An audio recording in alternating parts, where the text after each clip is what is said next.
Hey guys, I know it's been a while. I have recovered from COVID, with the exception of this little cough that I still have occasionally. Just got back from a business trip out in Vegas, and got to spend a little bit of a good time on the range. And I use the range time, and I think I mentioned this in several of my videos. That's kind of therapy for us vets, right? Is range time, just going out there, clearing your mind and doing nothing but focusing on dropping rounds down range. But one thing I noticed, and this happened a couple of times with two different people on the range, and that's the dreaded ND, the negligent discharge, right?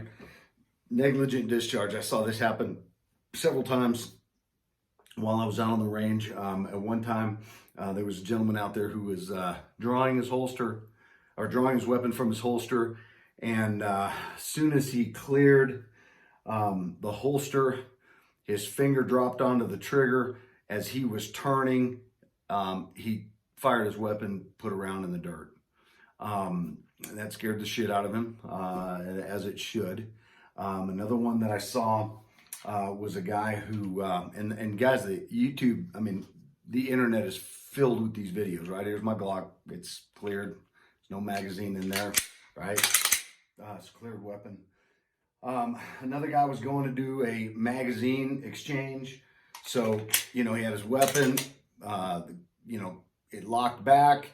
He had his finger on the trigger like this. He releases the magazine, drops a new magazine in, racks it. As soon as he does, the gun goes off because he squeezed the trigger.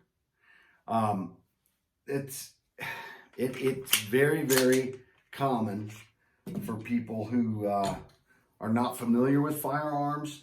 It's also very, very common for people, even if they've got a lot of experience, guys, even a ton of experience with firearms, because of one thing, and that is the triggers, right? On newer weapons like this, that trigger is really, really sensitive. Now, this is a standard factory trigger on this Glock, and it's got about a 5.5, 6 pound pull on it, right? So you really kind of have to work it a little bit, but it's still pretty, I mean, that's still not a lot. Older guns like revolvers, double action revolvers, single action revolvers, you've got to cock the thing back, right? You can take it to half cock and full cock, and then you can pull the trigger. That's a little harder to do when it's in your holster. Usually pull the weapon all the way out, pull that hammer all the way back, and then fire the weapon. With a double action revolver, those things have a really, really hard pull on them. Some of those things, I don't know, 12 pound pull. I mean, that's a lot to pull that trigger. But the problem is with newer weapons, a lot of guys modify these triggers. A lot of guys will buy guns like this with a modified trigger, a hair trigger. I mean, some of these triggers, guys, are really, really sensitive, right? And that's where you get the accidental discharge. They put these little hair triggers on there that just don't take much to pull that trigger, and it takes nothing to get in there and pull that trigger back.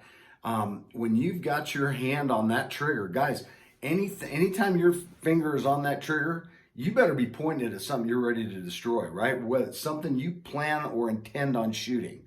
So when you see guys back here like this in a compressed ready, or, and they've got their finger on the trigger, that's incredibly dangerous. That's incredibly dangerous because it doesn't take much to set these things off.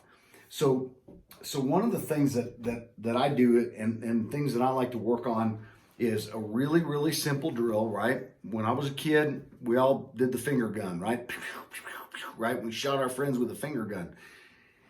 It's the same concept when I go to draw my weapon.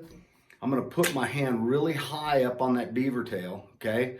I'm going to draw that weapon out. My finger's going to ride along the side of the slide, and my thumb is going to be up.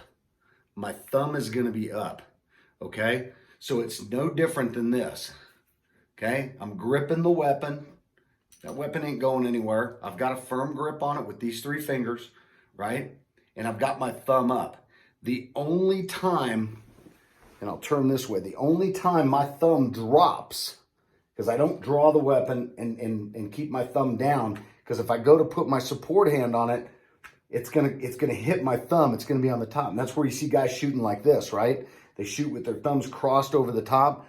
I keep that thumb up until my support hand gets on there. When the support hand gets on there and I wrap around the weapon and I go to push out, and present that weapon, that's when my thumb drops and my finger goes on the trigger. As I pull it back, my thumb comes up and my finger goes to the slide, okay? So it's simply this: as I push out, my finger curls onto the trigger, my thumb drops around the support hand.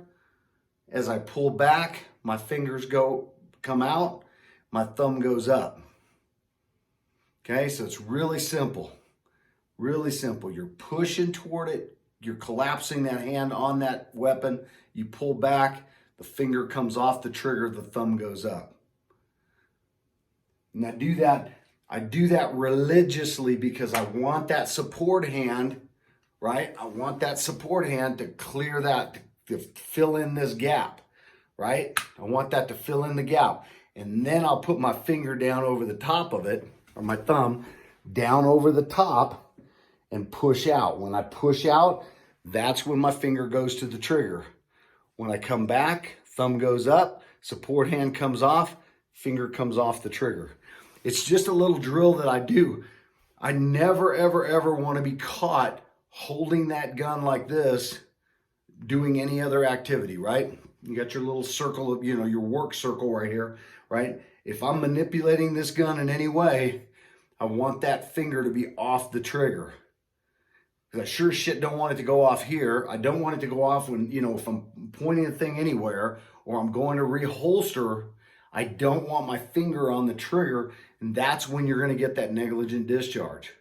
It's the same exact principle when I'm working a rifle or a carbine. I do the same thing. My finger is to the side, right? My thumb is up. Why? Because my thumb operates the safety. Clicks the safety on and off, on and off, on and off, right? So as I'm manipulating that safety, I'm moving my thumb up. I never hold my rifle like this unless I'm in, pushed out and I'm ready to go and I'm ready to shoot something. That's when my finger's going to be on that trigger and my thumb's going to be down. But when I come back, my same principle. I manipulate the safety. I put it on safe. I pull my finger off the trigger. That's going to stop a lot of people from doing a negligent discharge, guys. But the trigger is the key. If you have upgraded that trigger, and it is a very sensitive trigger, and a lot of competition shooters I know, they use these really, really light triggers. They use those light triggers because they want speed, right? It doesn't take much to reset, right? On a light trigger, this one, there's the reset. On a light trigger, that might be the reset. That little bit, it just has a really small way to travel to reset versus that heavier reset that I have on a factory trigger. So be very, very careful. Work on keeping your finger off the trigger. Ride the side of the slide high up. Keep that thumb up, right? And when you go to present that on target, that's when you're pushing out. Your thumb drops onto the support hand, onto the thumb, and then your finger goes on the trigger. As you come back, that should be released. That should be in this position, right? Thumb up, finger out. Okay? So you're pushing out, closing it, come back, thumb up, finger out. So that's my little tip on negligent discharge. It's a big, big problem. Like I say, the internet is absolutely inundated with negligent discharge videos, especially guys holstering, coming out drawing from the holster, changing magazines. It doesn't matter. Trigger, you got to make sure that your finger is off that trigger unless you're on target. When you're on target, that's fine. But you come off that target and you're coming back into a high compress or into a ready, low ready or something like that, you need to have that finger off that trigger. When those hands come together and you push out, that's when your fingers go on that trigger. That's when your thumb drops. So just my little tip to keep everybody safe and keep those negligent discharges from happening. Guys, thanks a lot for watching my video. Let me know what you think in the comments below. And if you like what you see, please subscribe to my video and give me some thumbs up and some likes. Thanks for watching. Have a great day.